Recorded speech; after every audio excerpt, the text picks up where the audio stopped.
Halløj, og velkommen tilbage til episode 2 af vores Let's Play i All the Modium 9 modpacken. Sidste gang der fik vi lige det basale på plads. Fik lidt mine, lidt en smule jern og lidt nødvendige ressourcer. Vi fik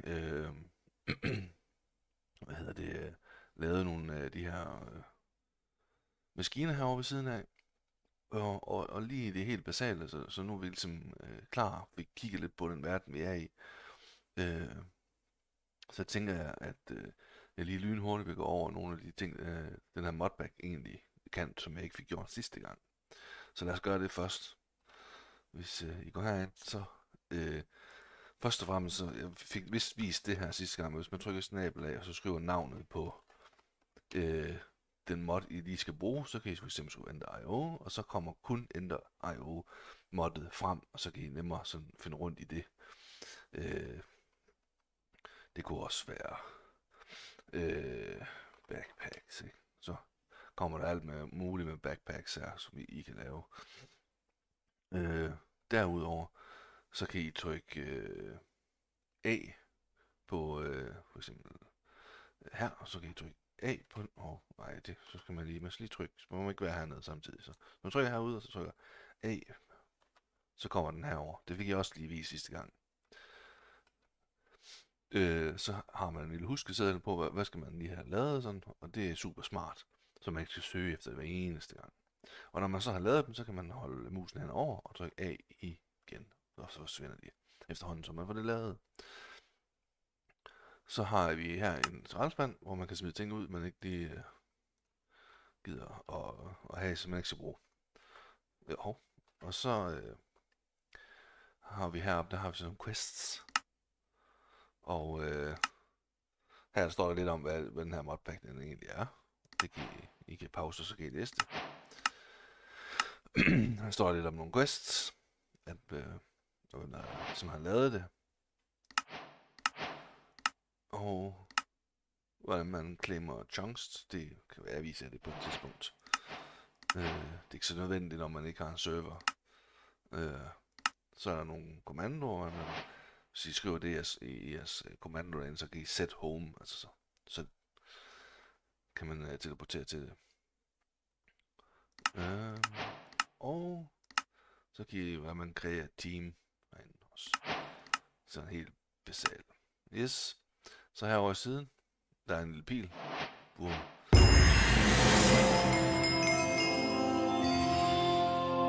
Ja, hold da op. Så er der ligesom lyd på. Der er en masse forskellige, quests. Dræb 5 zombier, 5 skeletons, 5 creepers, 5 spiders og så videre. Og I kan se, altså så går den op til 10, 50 og 100. Det skulle den garanteret også gøre her. De er bare ikke kommet til det endnu. Kunne jeg forestille mig. Og så er der, ja, nogle bosser og sådan lidt. Tips og tricks. En megatouch, den gør sådan, at i et større område, der spawner der ikke, onde monstre. Blandt andet. Og ja, det er jo bare nogle tips, magnet og naturkompas, som gør, at man kan finde de biomes, man nu ønsker at finde. Du kan lave en sink, som er så er der evig vand lige i nærheden. Smart. Yes. Så har vi Getting Started. Yes. Hold da. Så kan man trykke kontrol, og så kan man scrolle, så zoomer man ind og ud. Men I kan nok se, at vi jo, der hvor der er de her udråbstegn, det er fordi, vi har gjort det. Vi har lavet vi har fundet et stykke træ, og så kan vi claim de her rewards. Meget af det er bare experience. Vi har lavet en træøse, og så får vi en, Inferium Sword. Fedt. Vi har lavet en år. Vi har lavet jern og kobber. Og så lækkert. Vi har også lavet en jernpickaxe. Og så får vi en repair kit. Vi har også fundet en diamant. Eye of Ender, ikke dårligt. Redstone har vi også fundet. Så det er meget varieret, hvad man får som reward, men altså, det er jo meget sjovt. Men altså, hele tanken det er, at det er sådan en guide til, man kan ligesom gå igennem en rev. Hvad hedder det? Gå igennem den her modpack lidt nemmere, og så få lidt hjælp til det. Det er sådan set meget smart. Yes. Så er der Silent Gear til, det er sådan, hvor man kan lave sin egen tools og våben og armor og så videre. Og så kan man med de her repair kits, så kan man reparere dem. Og man kan gemme sine blueprints og sådan noget. Det er lidt i hænderne af det, der hedder Tinker's Construct for nogle år siden. Basic storage, der har vi backpacks, vi har sophisticated storage, som er, så laver du en kiste, så kan du opgradere den til en jernkiste, og guldkiste, og diamantkiste, og netherite kiste. Og så har vi functional drawers, som vi kommer ind i, det er et helt genialt mod. Så er det lidt forskelligt herude også, det kommer vi sikkert ind på. Så er der Applied Energistics, som er et vildt avanceret mod, men som er sådan et computersystem, hvor man kan gemme alle sine items på sådan nogle diske og sådan noget der. Det må man sige. Det samme er Refined Storage, det er lidt nemmere at komme til, så det er nok der, vi starter, kunne jeg forestille mig, på et tidspunkt. Så er der Food og Farming. Det er, ja, altså at lave alle mulige forskellige slags mad. Vi er allerede begyndt, kan jeg se. Men jeg lavede det lært. Men det er, ja, også super smart. Vi kommer til at bruge det her på et tidspunkt. Det er med botany pots, hvor man kan plante et træ, eller en weeds, eller gulerod, eller hvad ved jeg. Og så gror det derinde, og for evigt egentlig bare kører og tjekker, uden man skal tænke så meget over det. Det er super smart. Mystical Agriculture er en, så kan man lave ressourcer ved at farme det. For eksempel sten og træ og dødt og vand og is og ild og netherseeds og salpeter, natur, dye, coal, der er hernede pig, jeg ved ikke hvad, squid, turtle. Jeg kan også se, der kommer mere herinde på et tidspunkt, det er helt sikkert. Fordi man kan lave seeds med diamanter og nether stars og netherite og så videre, så videre, så videre. Men det er lidt grindy at skulle gøre det her. Men vi kigger på det på et tidspunkt. Vi kan da godt lige tage dem her. Det er fint nok.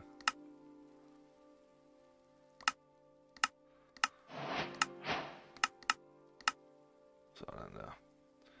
Hvad har vi mere? Productive bees. Det er egentlig lidt det samme koncept som Mystical Agriculture. Her er det bare bier, man bruger. Så får man bier, der kan lave guld og jern og diamanter og netherite og jeg ved ikke hvad. Altså så producerer de, i stedet for at de producerer honning, så producerer de forskellige materialer, slime og lapis og ja, all the mods, og så videre, ikke? Så det, men igen, det er også grindy, fordi så skal man bare 2 bier for at få en ene bier, så skal man bare 2 andre bier for at få en bier der, og så skal de 2 nye bier pares, og så, ja, I kan forestille jer. Create, også et ret fantastisk mod. Det er sådan noget, der kører på, det er det gammeldags stil, kan man sige. Altså et nyt mod, men forholdsvis et nyt mod, på gammel. Men det er så laver man et vandhjul, som genererer strøm igennem sådan nogle de her cork wheels, eller tandhjul hedder det vel. Og så kan man lave alle mulige, der kan mine og farm for en, og jeg ved ikke hvad, det er et super sjovt mod, når man først lige kommer i gang, og det gør vi på et tidspunkt, det er helt sikkert. Industrial Foregoing er også farming og mob farming og ja, altså storage og generator og fisk og plante og ja, forskellige generatorer og alt, jamen det er vanvittigt. Men det er sådan en rigtig tech-mod, der kan alt muligt. Spændende. Også smule avanceret. Så er der Mechanism, som er et tech-mod. 100% tech-mod. Hvor man også kan lave alle mulige maskiner, der kan alt muligt. Det er jo meget de samme ting, de kan man sige. Nogle kan noget andet end de andre, det er klart. Men ja, er der solar og vindgenerator og biogenerator og alt muligt, man kan lave herinde. Det kommer vi også ind i sikkert, det er jeg ret sikker på. Så er der en advanced udgave. Hold da. Ja, det ved jeg slet ikke noget om det her. Men det er vel en avanceret udgave af det der, vi lige så på. Så, det kigger vi på. Power. Jeg ved ikke, hvor jeg skal starte hen. Men det er en mod, der laver strøm. Og et netværk af strøm, som man kan transportere sin strøm rundt på sin base sådan rimelig forholdsvis lige til. Men jeg tror, det ligger lidt ud i fremtiden. Men vi kigger på det på et tidspunkt, tænker jeg. Jeg skal prøve det af, jo. Så har vi Greg Tech Getting Started.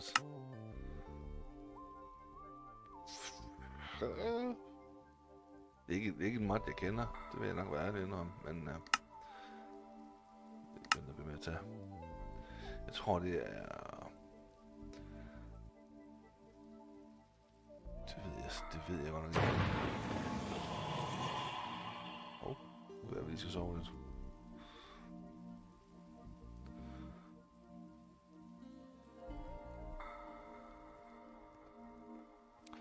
Yes, hvor kom vi til? Det var det der Greg Tech.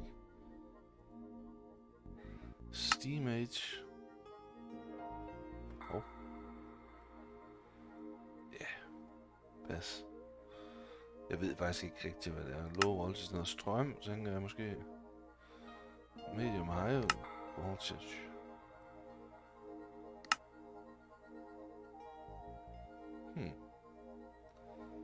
Milestones, Jesus Christ. Det er en voldsom mod, det der alligevel. Nå, det må vi se på. Jeg ved faktisk ikke, hvad det er. Så har vi Magic, altså magi mods. Så har vi Ars Nouveau, som også er et super sjov mod. Hvor man har en sådan spilbog, hvor man kan have alle mulige spil, som det kan være, at man kan bruge den som til at slå monster ihjel med, det kan være til at filtrere med, det kan være, og det bliver meget hurtigt, ret voldsomt. Man kan alt muligt. Der er sindssygt mange mods. Eller hvad hedder det, spells. Det er tier 1, 2, 3. Og så har man bog tier 1 bog, tier 2 bog og tier 3 bog. Og der er forskellige trinkets og ritualer og måder, så skal man generere sådan noget source, som man kan bruge til at lave, de her, forskellige ting i moddet, ikke? Der er også armor i. Det er der bare ikke lige her, men det er der. Så har vi Evilcraft, som jeg heller ikke sådan rigtig kender, men det er vist noget med noget blod og noget. Men det kommer vi sikkert også ind i, det tænker jeg da. Og Cultism, det er sådan nogle ritualer, hvor man ligesom skal, hvad kalder man sådan noget, summon nogle spirits til at gøre ting for sig, så kan få dem til at mine for sig, og så videre. Det er lidt sjovt, men ja. Og så har vi nogle exploration mods. Blue Skies. Det er... Men der er en bygning i den her overworld verden, vi er i, hvor der er en portal til en af de enten Everbright eller Everdawn. Og så skal man ind og kæmpe mod en boss derinde, og så kan man åbne for den anden. Jeg ved ikke lige, om den der er her, men en af dem her er der, så den kan man åbne den band bagefter. Og så er der jo alt muligt, man kan have en spændende. Det bliver sjovt. Og så er der Twilight Forest, det kan være, I kender den. Det er også en anden dimension, hvor der er en hav af forskellige bosser og ting og sager. Det er nærmest et spil for sig selv-agtigt. Så det er sådan lige umiddelbart, hvad det er, og jeg ved, der bliver opdateret mere og mere efterhånden, som de får udviklet den her pakke. Så Så ved I lidt mere om pakken. Det skulle jeg måske have taget sidste gang, men det, ja, det ved jeg ikke. Det fik jeg ikke lige tænkt over, du ved. Så, det gør vi nu. Så er vi simpelthen inde i det. Jeg tænker, at i dag, der skal vi have fundet et sted at bo, så lidt mere permanent. Jeg synes, det er lidt kedeligt at bo på toppen af et bjerg, og det er det triste efterårs skov. Og så, det tænker jeg, vi skal finde for et andet sted først. Eller på et tidspunkt her. Og så, men først så tænker jeg, at vi skal lige have lavet nogle ting, der egentlig gør livet lidt nemmere som Minecrafter. Og som I kan se herovre, så har jeg nogle forskellige ting. Backpack, lad os starte med den. Vi skal bruge den. Nu tømmer vi det der laver nok irriterende. Det kan vi ikke. Så gør vi det herovre. Det er fuldstændig ligegyldigt. Sådan der. Ja. Så skal vi bruge den her, og den her, og vi skal bruge den her, den her, den her. Så kan man klikke herover, og så kan man klikke på plusset. Så samler den til de ting, man skal bruge. Så har vi en backpack. Bum. Der er ikke så super meget plads i den, men det gør vi noget ved. Vi kan lige smide det der væk. Så hvis man tager den, stiller den her op og omringer den med 8 stykker jern, så får vi den opgraderet, og så bliver den lige dobbelt så stor. Ikke dårligt, men vi kan gøre det endnu en gang med 8 stykker guld. Og så er den 3 gange så stor. Men det er skønt. Og den er bare rar at have. Og så kan man kan blive ved. Så skal vi se, om vi kan finde her. Så er det guld, og så er det diamant. Og jeg har ikke lige 8 diamanter. Og til sidst, så kan du gøre det med smithing table, så kan du gøre det med netherite, og så får du en endnu større backpack. Og nu er vi faktisk inde på backpacks over, kan I se. Så findes der, så samler den automatisk op. Det er sådan nogle mods, du kan lægge ind i din backpack. Magnet. Den sørger for, at du får mad, når du er sulten. Den kompakter ting. Den kan void noget af det, vil sige, når der for eksempel er fyldt op på cobblestone, så kan den smide ud. Ja, og så er der en hav af forskellige. Den kan smelte for dig, den kan, ja, jeg ved ikke, auto-smoke, det ved jeg ikke. Crafting, så kan du få en crafting table derinde, du kan få stack upgrade, så i stedet for at der kun er 64 cobblestone i en stak, så kan du putte, ja, det vil nok være 128, og så videre, og så videre, og så videre. Ja, du kan få en jukebox, selvfølgelig. Og så tool swapper, det vil sige, så sørger den for, at du har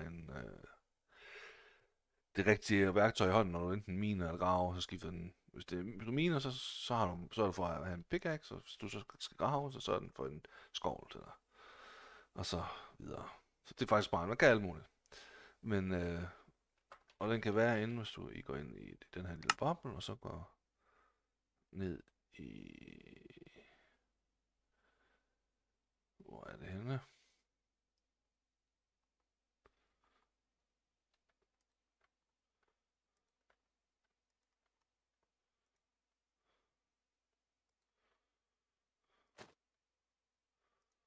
Den kan være, ja, på back. Sjovt nok. Så fylder den ikke herinde, og så, hvis I trykker B, det gør jeg i hvert fald på min, trykker B, så åbner den herinde. Så er der nogle settings herovre, hvor man kan, ja, det må I sidde og rode med. Og det er de her, vil de have gået hjem, de kan sidde herovre. Og der I jo større, altså hvis I upgraderer til diamant, så får I nok en slot mere at arbejde med, kunne jeg forestille mig. Men I kan gå ind i Options, Controls, Key Bindings, og så kan I søge på Backpack. Så er der en, der hedder Open Backpack, det er B. Backpack Inventory, begge på B her. Og så kan I vælge, hvilken der passer jer. Ja, til jer selv. Nu må jeg sætte noget af. Back to game. Godt, så kan man lige trykke af her, så den ligesom er lavet. Så skal vi lave en magnet. Fordi det er også bare at have tingene, de lige bliver suget til en. Det er en magnet, som kan samle ting op fra 5 blokkes afstand. Og det er jo meget passende til at starte med. Så den laver vi også lige. Vi har noget jern, vi har noget enderpearl, og en lapis og en redstone. Så kan man trykke plus, og bum. Og on. Ved at trykke shift, og holde shift nede, og så højre klik, og så kan I sætte den til on og off. Den skal også gerne kunne være her et eller andet sted. Den kan være i den charm der. Så kan vi også fjerne den. Så går vi lige ind i options, controls, key bindings, og så kan vi skrive magnet. Så kan vi prøve toggle magnet H. Skal vi se om det er det? Nej, det var det ikke. Options, controls, key bindings, magnets. Hvis vi trykker M, så kan vi prøve at trykke done. Det skal selvfølgelig ikke være M, det siger sig selv. Hvis vi prøver lige igen, key bindings, magnet. Det skal også bare være H, tænker jeg. Done. Done. Det fikser jeg. Kommer lige tilbage, så får jeg det lige fikset. Yes, så er jeg tilbage igen. Fik det løst. Der var lige nogle andre, indstillinger, der brugte H som genvej også. Så nu kan man trykke H, og så kan man on and off, ikke? Og så kan jeg trykke, så kan I se. Bum, samler den der. Det er lækkert. I kan selvfølgelig sætte den til hvilken som helst tast, I har lyst til. Så skal vi lige... den sidste ting, vi skal lave, det er noget, der hedder en dank. Og en dank svarer lidt til en... det er faktisk svært at forklare. Jeg laver den lige. Så tænker jeg, at det er lidt nemmere at forklare. Og det er jo som en barrel, og så 8 stykker kul rundt om. Så kan man sætte for eksempel cobblestone herind. Eller deep slate kunne det også være. Men hvis jeg gør sådan her, og så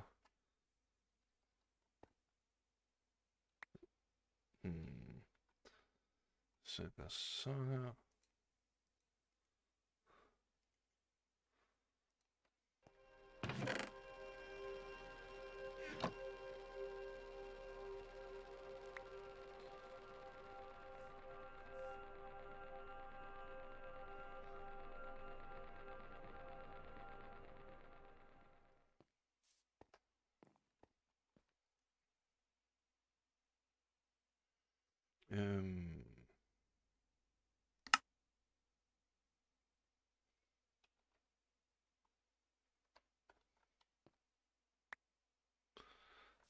Ja, det ved jeg ikke. Men vi kan lige opgradere den i hvert fald. Så til at starte med her. Bum. Så får man lidt mere plads at arbejde med.